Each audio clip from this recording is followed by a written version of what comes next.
मान्यवर, अभी एक फैशन होगा, है आम्बेडकर आम्बेडकर आम्बेडकर आम्बेडकर आम्बेडकर।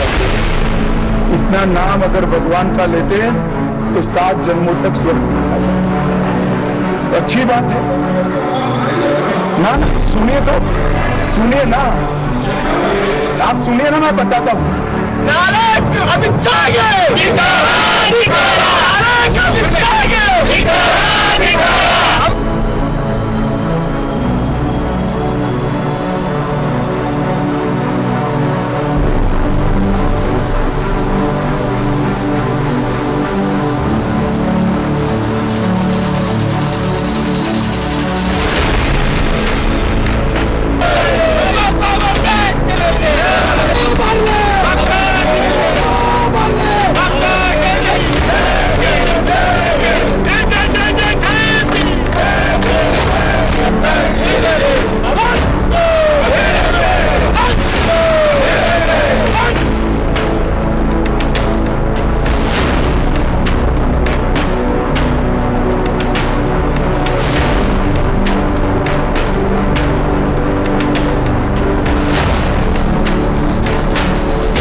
ರಾಜೀನಾಮೆ ಕೊಡಲಿಲ್ಲ ಅಂತಂದ್ರೆ ಇದಕ್ಕಿಂತ ಉಗ್ರ ಊಟ ಮತ್ತೆ ಕಂಟಿನ್ಯೂ ಮಾಡ್ತೇವೆ ಅಂತ ಹೇಳ್ತೇನೆ. ಇವತ್ತು ಅಚ್ಚೇ ದಿನ ಹೆಂಗೆ ಅಂತ ಹೇಳಿದ್ರು, ನಮಗೇನು ಬೇಡಪ್ಪ, ನಿಮ್ದು ಅಚ್ಚೇ ದಿನ, ಹಳೆ ದಿನಗಳನ್ನ ನಮ್ಗೆ ಕೂಡ ಬಹಳ ಚಲೋ ಅದಾವ.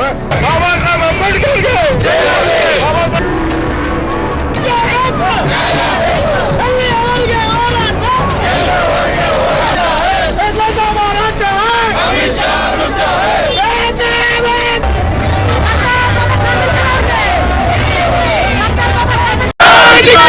ಜಾತಿವಾದಿ ಅಮಿತ್ ಶಾಗೆ, ಜಾತಿವಾದಿ ಅಮಿತ್ ಶಾಗೆ ಏನೇ ಬರಲಿ ಅಮಿತ್ ಶಾಗೆ ಅಮಿತ್ ಶಾ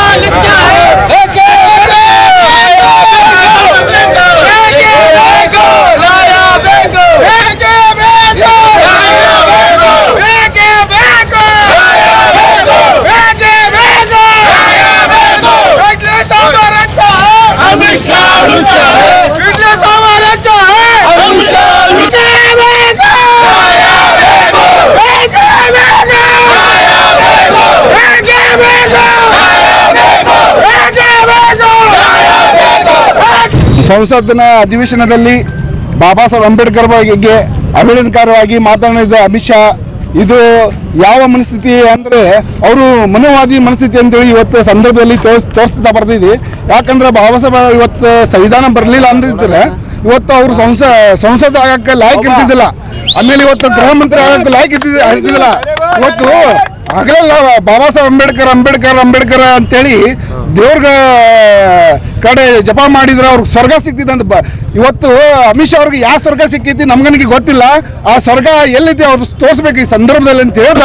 ಇವತ್ತು ಅಮಿತ್ ಶಾ ಅವರು ಏನು ಮಾಡ್ತಾ ಇದಾರಲ್ಲ, ಇದು ಅವರು ಮನೋವಾದಿಗಳ ಮನಸ್ಥಿತಿ ಅಂತೇಳಿ ಇವತ್ತು ನಾವೆಲ್ಲ ಅರ್ಥ ಮಾಡ್ಕೊಂಡಿದ್ವಿ. ಬಾಬಾ ಸಾಹೇಬ್ ಅಂಬೇಡ್ಕರ್ ಅವರು ಬರೀ ಇವತ್ತು ದಲಿತರಿಗೆ ಅಷ್ಟೇ ಸೀಮಿತವಾಗಿಲ್ಲ, ಇವತ್ತು ಭಾರತದ ಪ್ರತಿಯೊಂದು ಪ್ರಜೆಯವರಿಗೆ ಸೀಮಿತವಾಗಿದ್ದಾರೆ. ಆಮೇಲೆ ಇವತ್ತು ರಿಸರ್ವೇಷನ್ ಏನು ಕೊಟ್ಟಿದ್ದಾರೆ, ಬರೀ ದಲಿತರಿಗೆ ಕೊಟ್ಟಿಲ್ಲ, ಅವರು ಎಲ್ಲ ಸಮುದಾಯದವರಿಗೆ ಇವತ್ತು ರಿಸರ್ವೇಷನ್ ಅನ್ನು ತೆಗೆದುಕೊಂಡಿದ್ದಾರೆ. ಇದು ಎಲ್ಲ ಅವರು ಕೂಡ ಅವರು ಒಂದು ಹುದ್ದೆಯಲ್ಲಿ ಹಿಡ್ಕೊಂಡು ಇಂಥ ಒಂದು ಹೇಳಿಕೆಗಳನ್ನು ಕೊಡ್ತಾ ಹೋದರೆ ಮುಂದಿನ ದಿನದಲ್ಲಿ ಅವ್ರಿಗೆ ಎಲ್ಲ ದಲಿತ ಸಮುದಾಯ ಮತ್ತು ಹಿಂದುಳಿದ ಸಮುದಾಯ ಮತ್ತು ಅಲ್ಪಸಂಖ್ಯಾತ ಸಮುದಾಯ ಅವ್ರಿಗೆ ತಕ್ಕ ಪಾಠವನ್ನು ಕೊಡ್ತೀವಿ ಅಂತೇಳಿ ಈ ಸಂದರ್ಭದಲ್ಲಿ ನಾನು ಅವ್ರಿಗೆ ಎಚ್ಚರಿಕೆ ಕೊಡಲು ಬಯಸುತ್ತೇನೆ.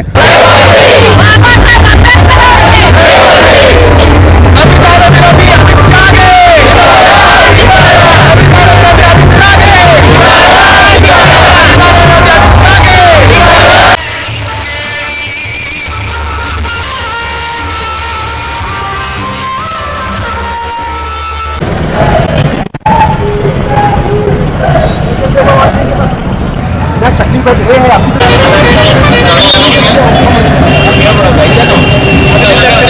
ಡಾಕ್ಟರ್ ಬಾಬಾ ಸಾಹೇಬ್ ಅಂಬೇಡ್ಕರ್ ಅವ್ರಿಗೆ ಅವಮಾನ ಆಗೈತಿ. ಯಾಕಂದ್ರೆ ಒಂದು ಕೀಳ್ಮಟ್ಟ ಸಮುದಾಯಕ್ಕೆ ಅವರು ನರಕಲಿಂತರ ಸ್ವರ್ಗಕ್ಕೆ ತಗೊಂಬಂದಂತ ವ್ಯಕ್ತಿ.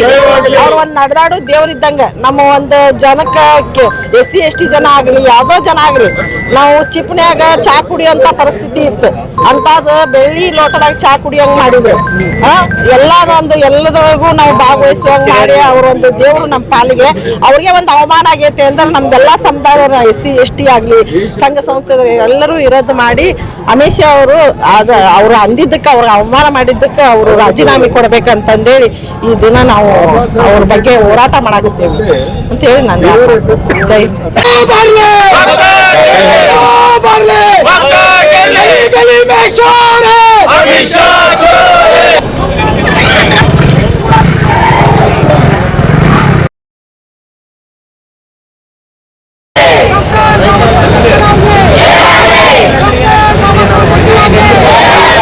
जब तक सूरज चांद रहेगा बाबा तेरा नाम रहेगा, जब तक सूरज चांद रहेगा बाबा तेरा नाम रहेगा। बोलो डॉक्टर बाबा साहब अम्बेडकर बोलो डॉक्टर बाबा साहब अम्बेडकर जय जय जय जय जय भीम जय भीम जय भीम जय जय जय जय जय भीम जय भीम जय भीम। जब तक सूरज ಮೋದಿ ಸರ್ಕಾರಕ್ಕೆ ಅಪಾಯಕರ ಜೊತೆ ಚೆಲ್ಲಾಟ ಮಾಡುವಂತ ಬಿಜೆಪಿ ಸರ್ಕಾರಕ್ಕೆ, ಸಂವಿಧಾನ ವಿರೋಧಿ ಬಿಜೆಪಿ ಸರ್ಕಾರಕ್ಕೆ, ವಿರೋಧಿ ಮೋದಿ ಸರ್ಕಾರಕ್ಕೆ, ವಿರೋಧಿ ಅಮಿತ್ ಶಾಗೆ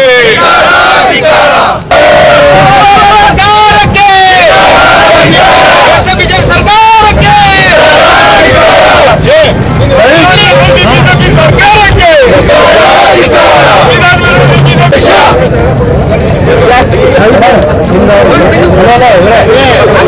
ಕಳೆದ ದಿನಗಳಿಂದ ಈ ದೇಶದ ಗೃಹ ಮಂತ್ರಿಗಳಾದ ಅಮಿತ್ ಶಾ ಅವರು ಪಾರ್ಲಿಮೆಂಟ್ನಲ್ಲಿ ಸಂವಿಧಾನ ಶಿಲ್ಪಿ ವಿಶ್ವ ಗುರು ಡಾಕ್ಟರ್ ಬಾಬಾ ಸಾಹೇಬ್ ಅಂಬೇಡ್ಕರ್ ಅವರ ಬಗ್ಗೆ ಒಂದು ಕೀಳುಮಟ್ಟದ ಹಾಗೂ ಒಂದು ವಿಚಿತ್ರವಾದಂಥ ಮಾತು ಹೇಳ್ಯಾರಂತ ಅಂತಂದ್ರೆ ಅದು ಆಶ್ಚರ್ಯಜನಕ ಇಡೀ ವಿಶ್ವದಲ್ಲಿ ಅಥವಾ ಇಡೀ ಭಾರತ ದೇಶದಲ್ಲಿ ನಡೀತಾ ಇದೆ. ಯಾಕಂದ್ರೆ ಅಮಿತ್ ಶಾ ಅವ್ರಿಗೇನಾರ ಮಾನ ಮರ್ಯಾದೆ ಇದ್ದಿದ್ದಾದ್ರೆ ಅವ್ರಿಗೇನಾರ ಆ ಸ್ಥಾನ ಏನು ಅವ್ರೇನು ಅಲಂಕರಿಸಿದ ಹೋಮ್ ಮಿನಿಸ್ಟರ್ ಆ ಸ್ಥಾನ ಸಿಕ್ಕಿದ್ದು ಡಾಕ್ಟರ್ ಬಾಬಾ ಸಾಹೇಬ್ ಅಂಬೇಡ್ಕರ್ ಅವರಿಂದ, ಅವ್ರ ಕಾನೂನಿನಿಂದ. ಇವತ್ತು ಏನಾದರೂ ಪ್ರಮಾಣ ವಚನ ಸ್ವೀಕಾರ ಏನಾರ ಮಾಡಿದ್ದಾರಪ್ಪ ಅಂತಂದ್ರೆ ಅದು ಬಾಬಾ ಸಾಹೇಬ್ ಅಂಬೇಡ್ಕರ್ ಕೊಟ್ಟಂತ ಸಂವಿಧಾನದ ಕೈ ಮೇಲೆ ದೇವರ ಆಡಿ ಮೇಲೆ ಮಾಡಿ ಇವತ್ತು ಸಂವಿಧಾನ ಪಡ್ಕೊಂಡು ಇವತ್ತು ಗೃಹ ಮಂತ್ರಿ ಆಗ್ಯಾರ. ಅವರು ಒಬ್ಬ ತಡಿಪಾರ್. ಗುಜರಾತ್ನಲ್ಲಿ ಏನು ದಂಗೆ ಆಗಿತ್ತು ಅದರಲ್ಲಿ ಒಬ್ಬ ತಡಿಪಾರ್, ಒಬ್ಬ ಚಾಮರವ.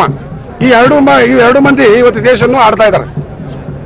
ಈ ದೇಶದ ಪ್ರಧಾನಮಂತ್ರಿಗಳಾದ ನರೇಂದ್ರ ಮೋದಿ ಆಗಿರ್ಬೋದು, ಅಮಿತ್ ಶಾ ಅವರಾಗಿರ್ಬೋದು. ಇವ್ರಿಗೆ ಬೇರೆ ಏನು ಉದ್ಯೋಗ ಇಲ್ಲ. ಬೆಳಿಗ್ಗೆ ಎದ್ದ ಕೂಡಲೇ ಹಿಂದೂ ಮುಸ್ಲಿಂ ಮಂದಿರ ಮಸ್ಜಿದ್ ಕೈ ಗೋಬರ್ ಅನ್ನೋದು ಬಿಟ್ಟು ಬೇರೆ ಏನು ಗೊತ್ತಿಲ್ಲ. ಬರೀ ಇಂಥ ಇಷ್ಟೊಂದು ಸಮಸ್ಯೆಗಳು ಅದಾವ ಈ ದೇಶದೊಳಗೆ. ರೈತರ ಸಮಸ್ಯೆ ಅದಾವ, ಕಾರ್ಮಿಕರ ಸಮಸ್ಯೆ ಅದಾವ, ಬಡವರ ಸಮಸ್ಯೆಗಳದಾವ, ಆದಿವಾಸಿಗಳ ಸಮಸ್ಯೆಗಳು, ಮಹಿಳೆಯರ ಸಮಸ್ಯೆಗಳದಾವ. ಇಷ್ಟೊಂದು ರೇಪ್ಗಳಾಗ್ತಾ ಇದಾವೆ, ಇಷ್ಟೊಂದು ಬೆಲೆ ಏರಿಕೆ ಆಗ್ತಾ ಇದೆ. ಅವ್ರ ಬಗ್ಗೆ ಏನಾದರೂ ಕಿಚ್ಚದು ಶಕ್ತಿ ಇಲ್ಲ, ಮಾತಾಡಲಿಕ್ಕೆ ಧೈರ್ಯ ಇಲ್ಲ. ಬರೇ ಜಾತಿ ಧರ್ಮ ಅನ್ಕೊಂತ ಬರೀ ಬೆಳಗಿಂದ ಸಂಜೆ ಮಠ ಸುಳ್ಳು ಹೇಳ್ಕೊಂತ ಇವತ್ತು 12 ವರ್ಷ ಕಾಲ ಕಳೆದರು. ರೈತರು ಇವತ್ತು ಕಳೆದ 12 ವರ್ಷಗಳಿಂದ ಈ ದೇಶದಲ್ಲಿ ರೈತರು 4 ಲಕ್ಷ ಜನ ಸತ್ತಾರೆ. 4 ಲಕ್ಷ ಜನ. ಅವ್ರಿಗೇನಾದ್ರು ಕಿಂಚಿತ್ತು ಕಾಳಜಿ ರೈತರ ಬಗ್ಗೆ ಇದ್ದಿದ್ದಾದ್ರೆ, ಇವತ್ತು ಕಾರ್ಮಿಕರ ಬಗ್ಗೆ ಇದ್ದಿದ್ದಾದ್ರೆ ಇವತ್ತಿಂತ ಹೇಳಿಕೆಯನ್ನು ಕೊಡ್ತಿದ್ದಲ್ಲ ಅವರು. ಯಾಕಂತಂದ್ರೆ ಇವತ್ತು ಅಚ್ಚೇ ದಿನ ಹೆಂಗೆ ಅಂತ ಹೇಳಿದ್ರೆ ನಮಗೇನು ಬೇಡಪ್ಪ, ನಿಮ್ದು ಅಚ್ಚೇ ದಿನ ಹಳೆ ದಿನಗಳನ್ನ ನಮ್ಗೆ ಕೂಡ ಭಾಳ ಚಲೋ ಅದಾವ. ಇವತ್ತು ಅಚ್ಚೇ ದಿನ ಅಂತಂದ್ರೆ ಇಷ್ಟೊಂದು ಬೆಲೆ ಏರಿಕೆ ಆಗ್ತಿರ್ಕಿಲ್ಲ. 200 ರೂಪಾಯಿ ಕೆಜಿ ಎಣ್ಣೆ ಆಗೈತಿ, 600 ರೂಪಾಯಿ ಕಿಲೋ ಬೆಣ್ಣೆ ಆಗೈತಿ. ಇದು ಎರಡು ತಿನ್ನಲಾಕ ಬರ್ಲಾರ್ದಂಗೆ ಅಂತ ಪರಿಸ್ಥಿತಿ ಇವತ್ತು ಬಡವ್ರಿಗಾಗೈತಿ. ಇವತ್ತು ಕೈಯಲ್ಲಿ ಕೆಲಸ ಇಲ್ಲ. ಹಿಂಗಾಗಿ ನಾವು ಅಮಿತ್ ಶಾ ಅವ್ರಿಗೆ ಇವತ್ತು ಆಗ್ರಹ ಮಾಡ್ತಾವಿ. ಹುಬ್ಬಳ್ಳಿ ಧಾರವಾಡ ಸಂಪೂರ್ಣವಾಗಿ ಬಂದ್ ಆಗೈತಿ. ನಾನು ಹುಬ್ಬಳ್ಳಿ ನಗರದ ಸಮಸ್ತ ಎಲ್ಲ ವ್ಯಾಪಾರಸ್ಥರಿಗೆ, ನಾಗರಿಕರಿಗೆ, ಎಲ್ಲ ಸಂಘಟನೆಯರಿಗೂ ನಾನು ಅಭಿನಂದಿಸುವ ಮೂಲಕ ಎಲ್ಲಿವರೆಗೆ ಈ ಅಮಿತ್ ಶಾ ಅವರಿಗೆ ಈ ದೇಶದ ಪ್ರಧಾನಮಂತ್ರಿಗಳಾದ ನರೇಂದ್ರ ಮೋದಿ ಅವರು ಅವರ ಗೃಹ ಮಂತ್ರಿಯಿಂದ ಏನು ರಾಜೀನಾಮೆ ಜೊತೆಗೆ ಅವ್ರಿಗೆ ಕಿತ್ ಹಾಕಂತ ಅಂತ ಹೇಳಿಕೆ ನಾನು ತಮ್ಮ ಮುಖಾಂತರ ಹೇಳಿಕೆ ಇಚ್ಛಪಡ್ತಾ ಇದ್ದೀನಿ. ಬರೋ ದಿನಗಳೊಳಗೆ ಬರೇ ಏನಪ್ಪಾ ಹುಬ್ಬಳ್ಳಿ ಧಾರವಾಡ ಮಾತ್ರ ಬಂದಾಗೈತಿ, ಇದು ಶುರುವಾದಿದೆ. ಇನ್ನು ಮುಂದೆ ಬರೋ ದಿನಗಳೊಳಗೆ ಕರ್ನಾಟಕ ರಾಜ್ಯದಲ್ಲಿ ಬಂದ್ ಆಗ್ತೈತೆ ಅನ್ನುವಂತ ತಮ್ಮ ಮುಖಾಂತರ ಹೇಳಿಕೆ ಇಚ್ಛೆ ಪಡ್ತಾ ಇದ್ದೀನಿ. ನನ್ನ ಹೆಸರು ಬಾಬಾ ಜಾನ್ ಮಧು, ರಾಷ್ಟ್ರೀಯ ಅಹಿಂದ ರಾಜ್ಯ ಪ್ರಚಾರ ಸಮಿತಿ ಅಧ್ಯಕ್ಷರು.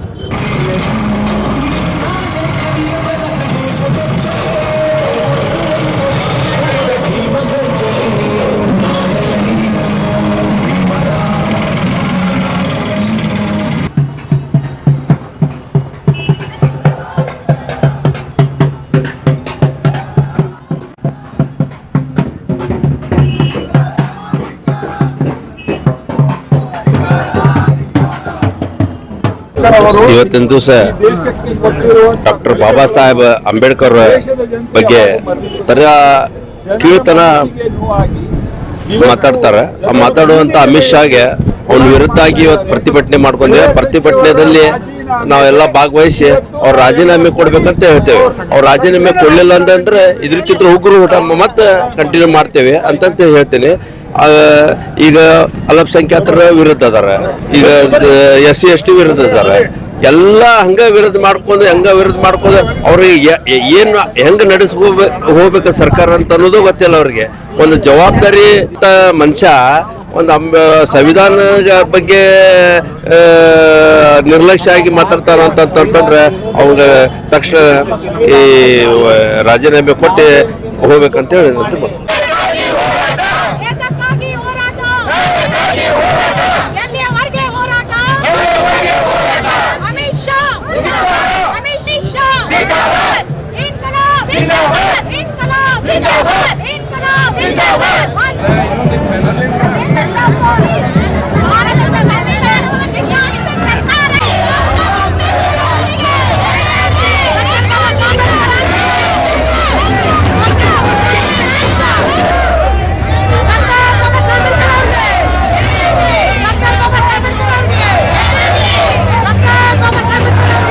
ಗೃಹ ಮಂತ್ರಿಯಾದಂತಹ ಅಮಿತ್ ಶಾ ಅವರು ಸಂಸತ್ ಅಧಿವೇಶನದಲ್ಲಿ ಡಾಕ್ಟರ್ BR ಅಂಬೇಡ್ಕರ್ ಅವರ ಬಗ್ಗೆ ಅವಹೇಳನಕಾರಿ ಹೇಳಿಕೆಯನ್ನು ತೀವ್ರವಾಗಿ ಖಂಡಿಸ್ತೇವೆ.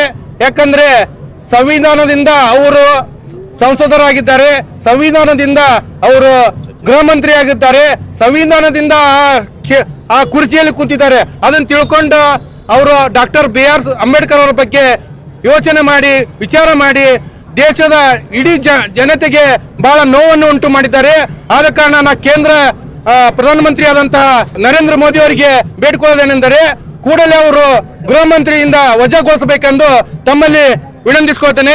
ನಾವು ಧಾರವಾಡ ಜಿಲ್ಲಾ AIT ಜಿಲ್ಲಾ ಸಮಿತಿ ವತಿಯಿಂದ ಹಾಗೂ ಕಟ್ಟಡ ಕಾರ್ಮಿಕರ ವತಿಯಿಂದ ಹಾಗೂ ಧಾರವಾಡ ಜಿಲ್ಲಾ ಆಟೋ ರಿಕ್ಷಾ ಚಾಲಕರ ವತಿಯಿಂದ ಹಾಗೂ ಇನ್ನಿತರೆ ಕಾರ್ಮಿಕರ ಒಕ್ಕೂಟದಿಂದ ಹಾಗೂ ನಮ್ಮ ರಾಷ್ಟ್ರೀಯ ಮಹಿಳಾ ಸಂಘಟನೆ ಒಕ್ಕೂಟದಿಂದ ಇವತ್ತು ಎಲ್ಲ ಪ್ರಗತಿಪರ ಹೋರಾಟಗಾರರು ಹಾಗೂ ದಲಿತ ಪರ ಹೋರಾಟಗಾರರು ಹಾಗೂ ಅಲ್ಪಸಂಖ್ಯಾತರ ಹೋರಾಟಗಾರರು ಇನ್ನುಳಿದ ಎಲ್ಲ ಸಂಘಟನೆ ಕೂಡಿಕೊಂಡು ಇವತ್ತು 6 ಗಂಟೆಯಿಂದ ಸಾಯಂಕಾಲ 6 ಗಂಟೆ ಮಟ್ಟ ಹುಬ್ಬಳ್ಳಿ ಧಾರವಾಡದಲ್ಲಿ ನಾವು ಬಂದ್ಗಳನ್ನು ಯಶಸ್ವಿಯಾಗಿ ಮಾಡ್ತಾ ಇದ್ದೇವೆ. ಇದಕ್ಕೆಲ್ಲ ಸಹಕರಿಸಿದಂತ ಎಲ್ಲ ನಮ್ಮ ಹುಬ್ಬಳ್ಳಿ ಧಾರವಾಡ ಜನತೆಗೆ ಹಾಗೂ ಕಾರ್ಮಿಕ ಮುಖಂಡರಿಗೆ ಹಾಗೂ ಅಧ್ಯಕ್ಷರುಗಳಿಗೆ ಪದಾಧಿಕಾರಿಗಳಿಗೆ ಧನ್ಯವಾದಗಳು ಹೇಳಿ ನನ್ನ 2 ಮಾತನ್ನು ಮುಗಿಸ್ತಿದ್ದೆ. ನನ್ನ ಹೆಸರು ರಮೇಶ್ ಕುಬೇರಪ್ಪ ಭೋಸ್ಲೆ ಅಂತ, ಧಾರವಾಡ ಜಿಲ್ಲಾ ಆಟೋ ರಿಕ್ಷಾ ಚಾಲಕರ ಸಂಘದ ಪ್ರಧಾನ ಕಾರ್ಯದರ್ಶಿ.